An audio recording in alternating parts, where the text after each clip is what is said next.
I know, however, that some of you feared a repeat of 1991, when you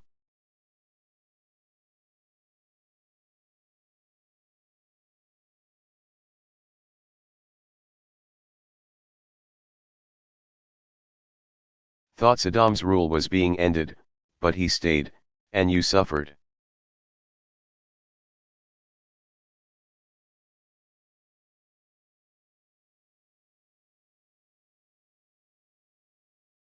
That will not happen this time. This regime will be gone.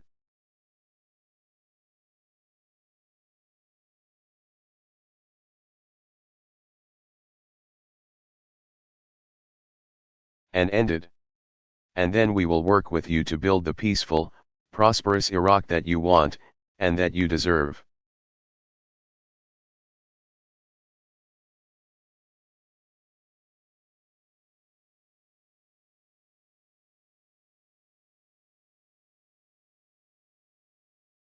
And this Iraq will not be run by Britain, or by the United States, or by the United Nations.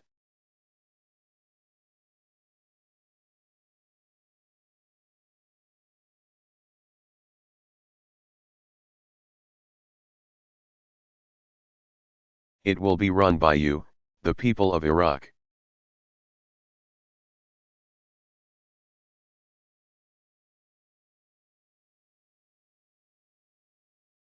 Our aim is to help alleviate immediate humanitarian suffering.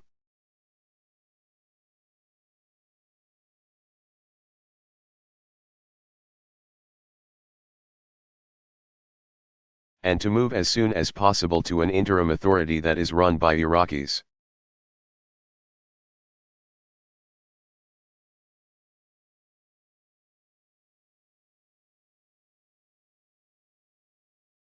That, in turn, will pave the way for a truly representative Iraqi government.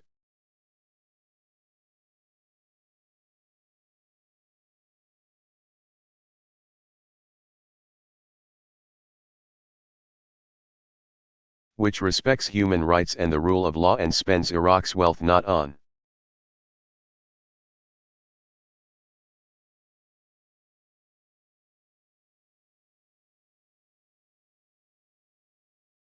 palaces and weapons of mass destruction, but on you and the services you need.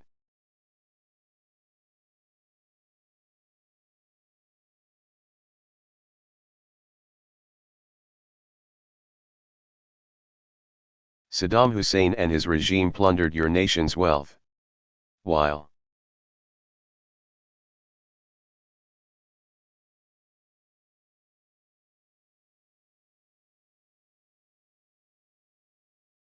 many of you live in poverty, they lived lives of luxury.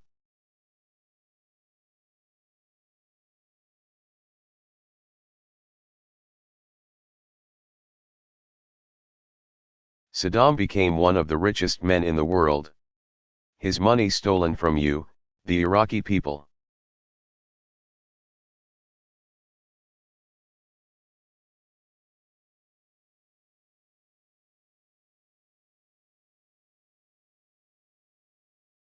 The money from Iraqi oil will be yours, to be used to build prosperity for you and your families.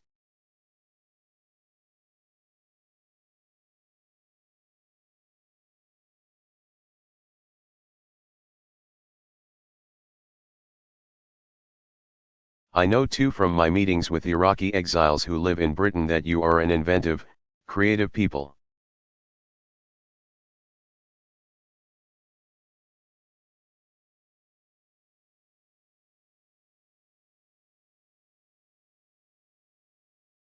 You should be free to travel, free to have access to independent media.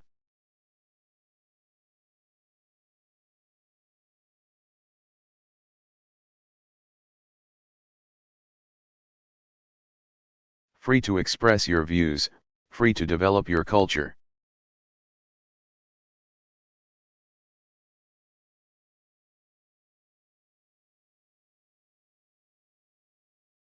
My experience of people the world over is that we all want to be able to live our lives in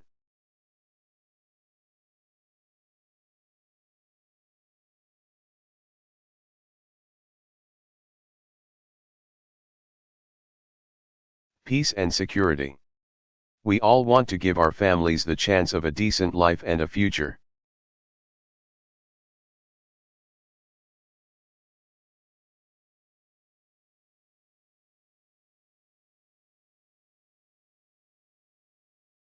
For years, that chance has been denied to you.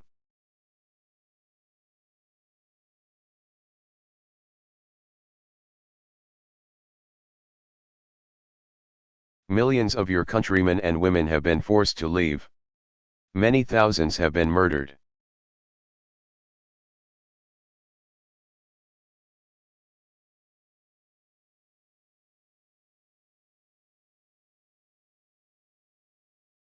Tortured, brutalized by the regime.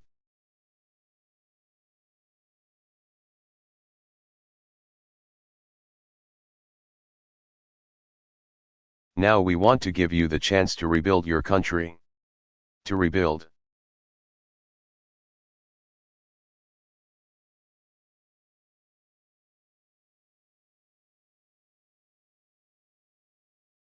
Your lives. To give your families a chance of that better future.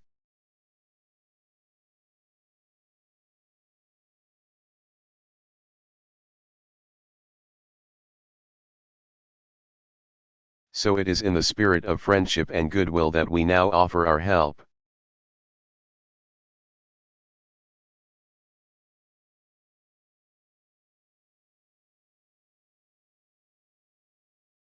Thank you.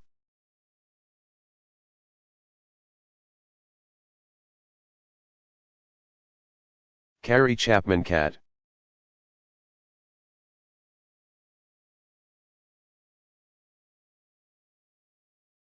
Address to Congress on Women's Suffrage.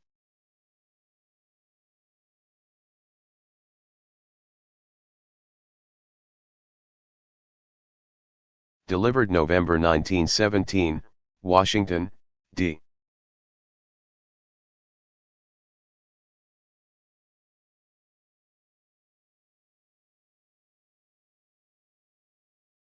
C.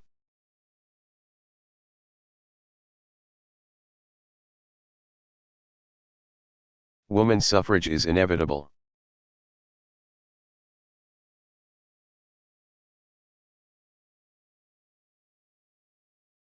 Suffragists knew it before November 4, 1917. Opponents afterward. 3 distinct causes made it inevitable.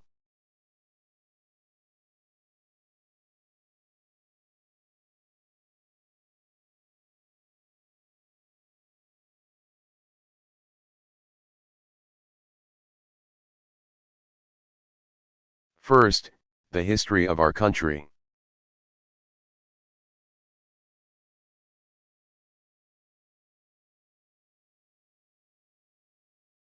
Ours is a nation born of revolution, of rebellion against a system of government so securely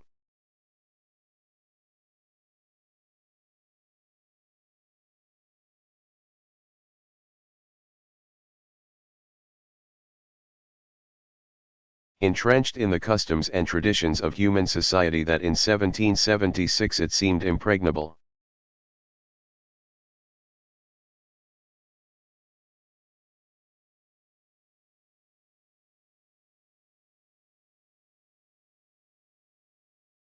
From the beginning of things, nations had been ruled by kings and for kings.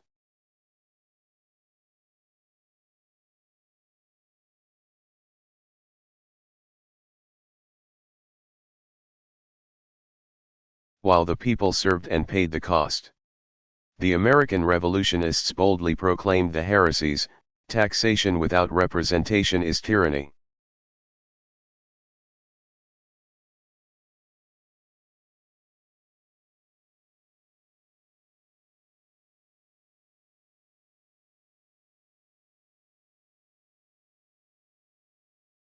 Governments derive their just powers from the consent of the governed.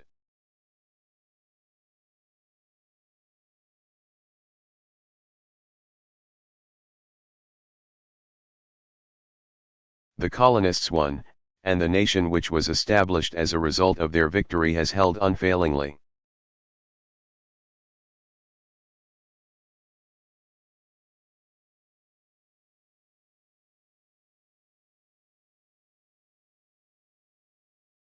that these two fundamental principles of democratic government are not only the spiritual source of our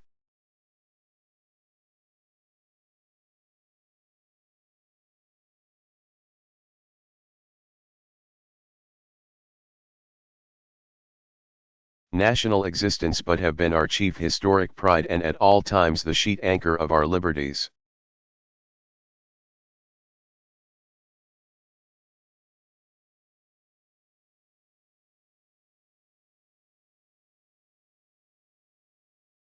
"80 years after the Revolution, Abraham Lincoln welded those two maxims into a new one.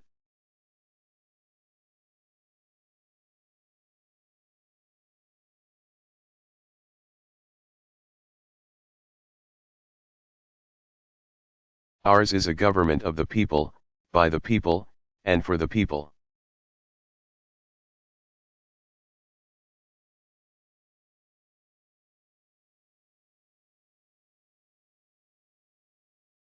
"50 years more passed and the President of the United States, Woodrow Wilson, in a mighty crisis of the nation.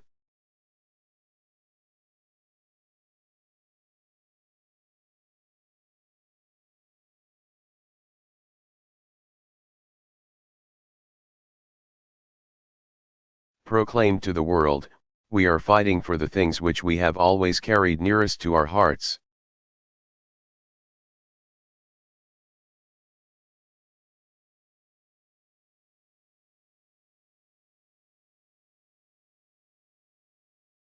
For democracy, for the right of those who submit to authority to have a voice in their own government.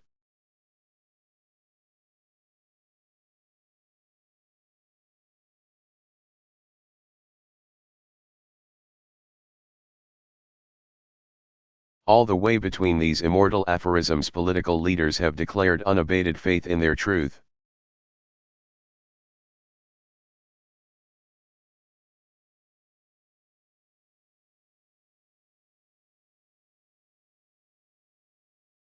Not one American has arisen to question their logic in the 141 years of our national existence.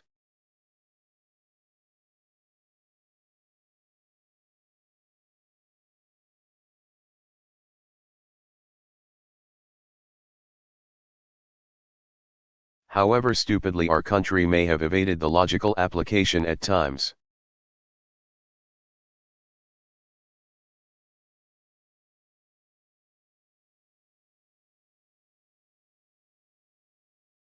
It has never swerved from its devotion to the theory of democracy as expressed by those two axioms.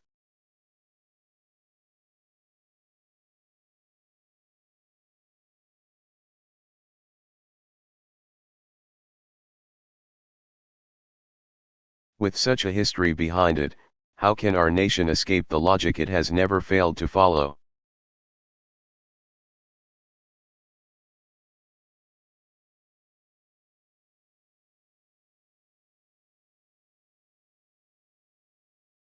When its last unenfranchised class calls for the vote,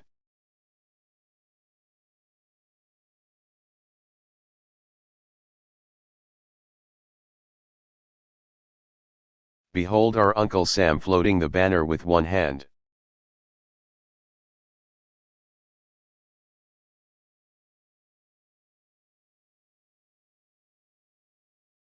Taxation without representation is tyranny, and with the other.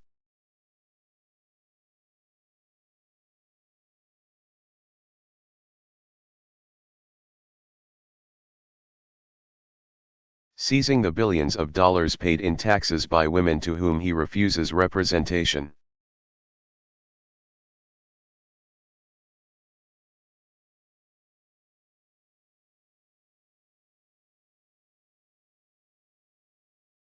Behold him again, welcoming the boys of 21 and the newly made immigrant citizen.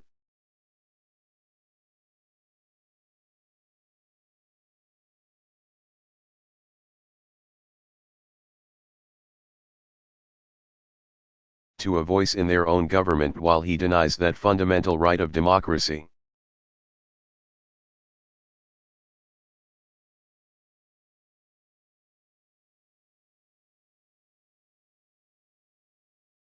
To thousands of women public school teachers from whom many of these men learn all they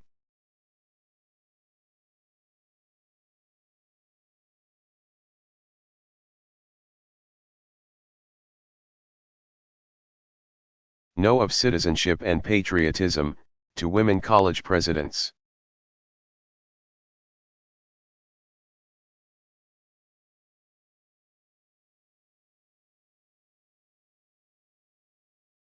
To women who preach in our pulpits, interpret law in our courts, preside over our hospitals.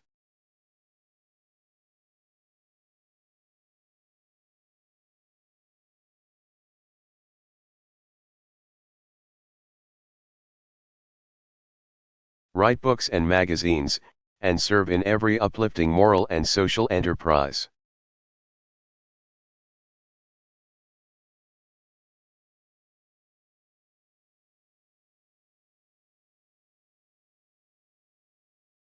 Is there a single man who can justify such inequality of treatment, such outrageous discrimination?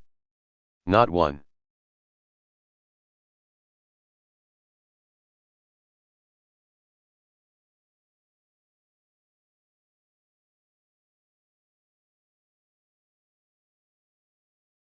Second, the suffrage for women already established in the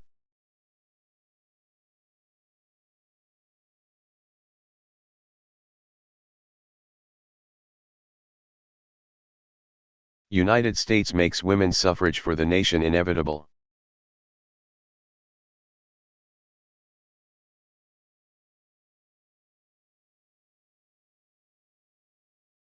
When Elihu Root, as president of the American Society of International Law, at the 11th annual meeting in Washington,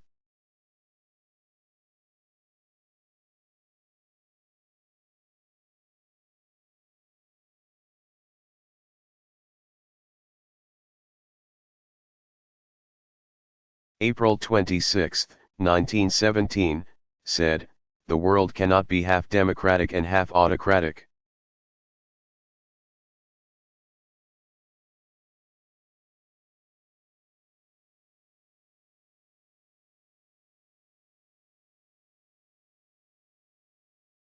It must be all democratic or all Prussian.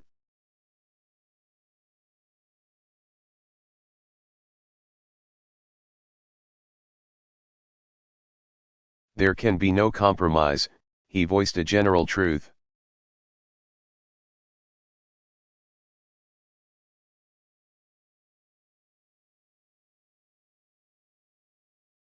Precisely the same intuition has already taught the blindest and most hostile foe of woman's suffrage that our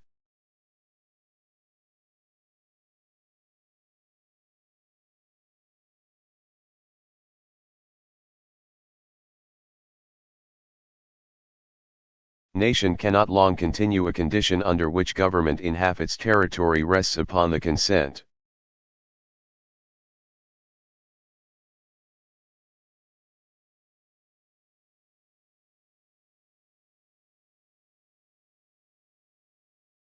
of half of the people and in the other half upon the consent of all the people.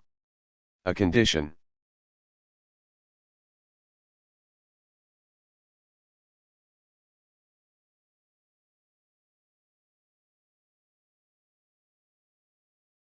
which grants representation to the taxed in half of its territory and denies it in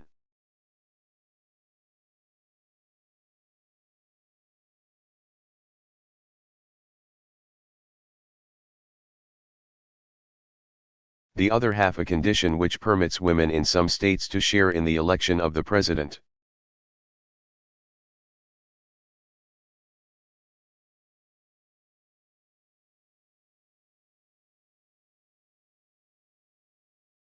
Senators and representatives, and denies them that privilege in others.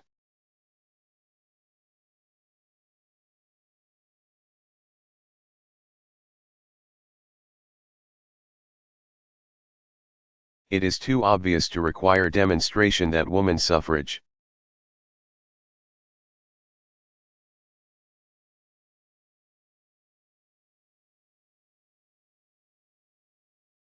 now covering half our territory, will eventually be ordained in all the nation. No one will deny.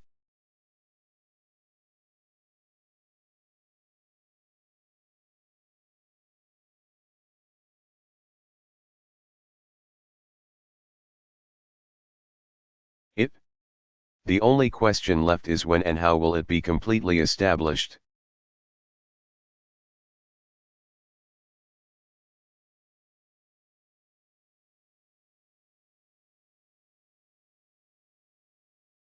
Third, the leadership of the United States in world democracy compels the enfranchisement of its own women.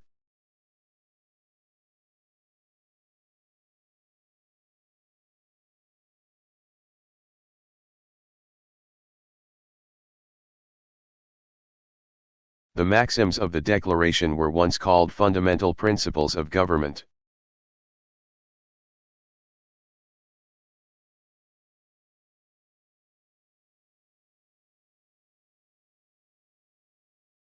They are now called American principles or even Americanisms. They have become the slogans of every movement.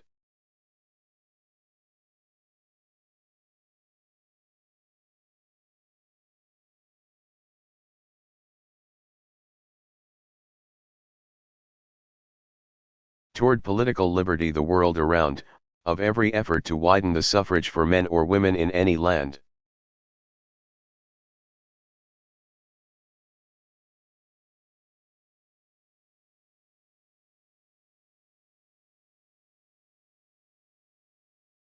Not a people, race, or class striving for freedom is there anywhere in.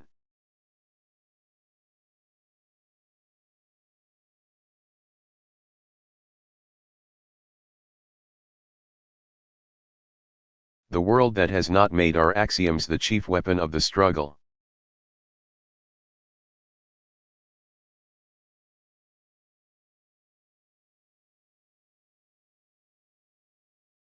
More, all men and women the world around, with far-sighted vision into the verities of things.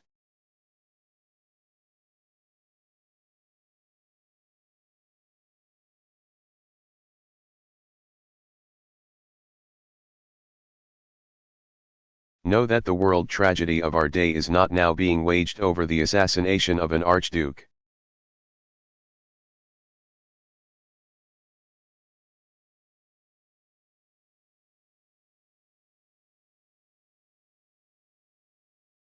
Nor commercial competition, nor national ambitions, nor the freedom of the seas.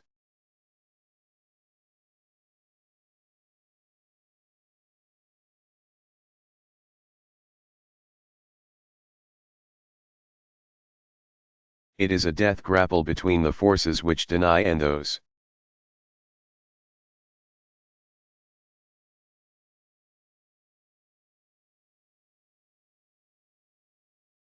which uphold the truths of the Declaration of Independence.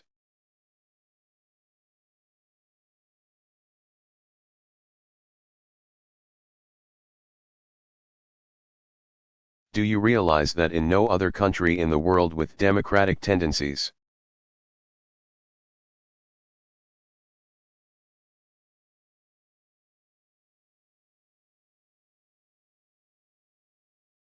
is suffrage so completely denied as in a considerable number of our own states?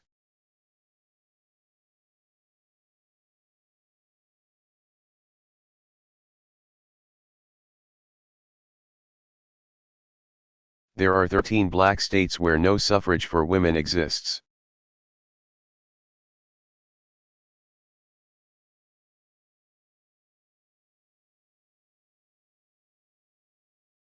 And 14 others where suffrage for women is more limited than in many foreign countries.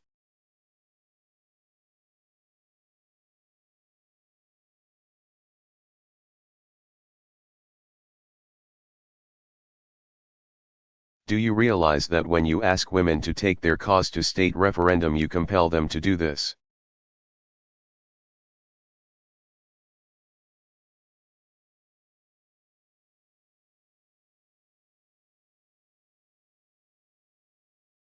That you drive women of education, refinement, achievement, to beg men who cannot read for their political freedom?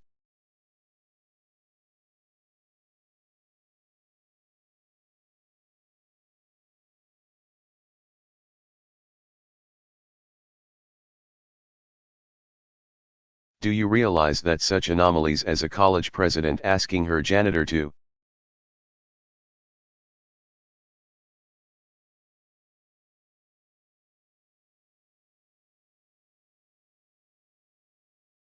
give her a vote are overstraining the patience and driving women to desperation?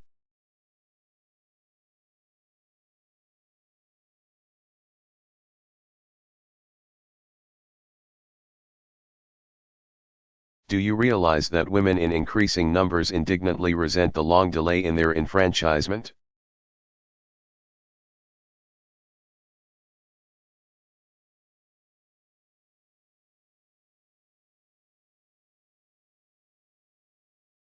Your party platforms have pledged women's suffrage.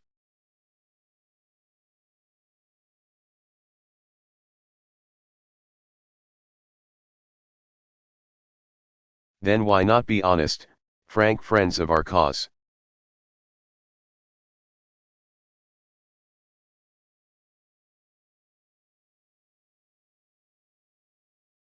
Adopt it in reality as your own, make it a party program, and fight with us?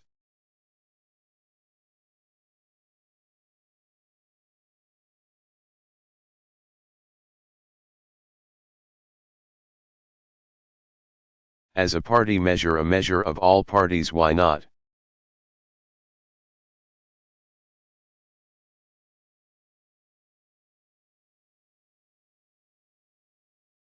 Put the amendment through Congress and the legislatures.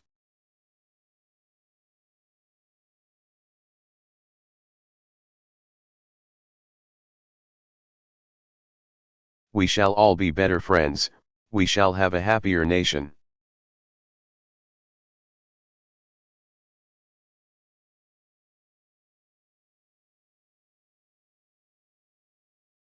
We women will be free to support loyally the party of our choice, and we shall be far prouder of our history.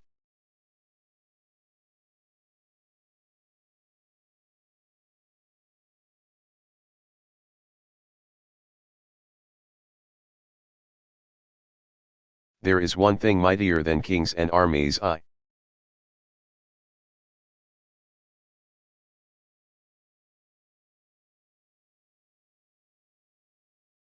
than congresses and political parties, the power of an idea when its time has come to move.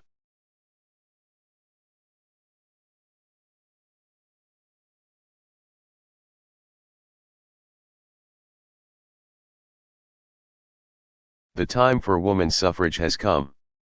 The woman's hour has struck. If parties prefer to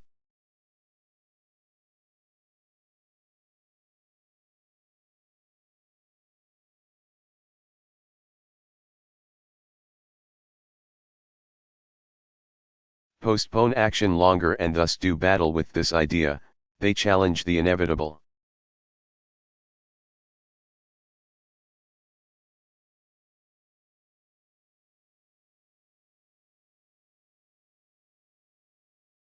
The idea will not perish. The party which opposes it may.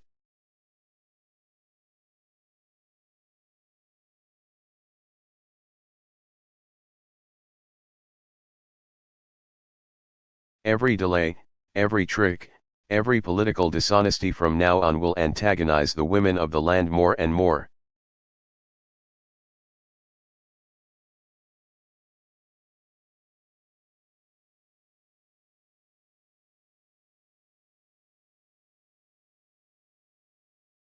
And when the party or parties which have so delayed women's suffrage finally let it come,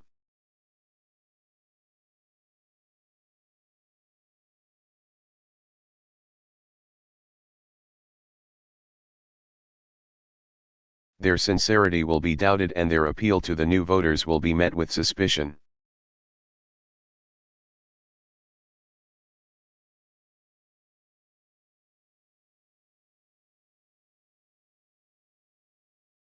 This is the psychology of the situation. Can you afford the risk? Think it over.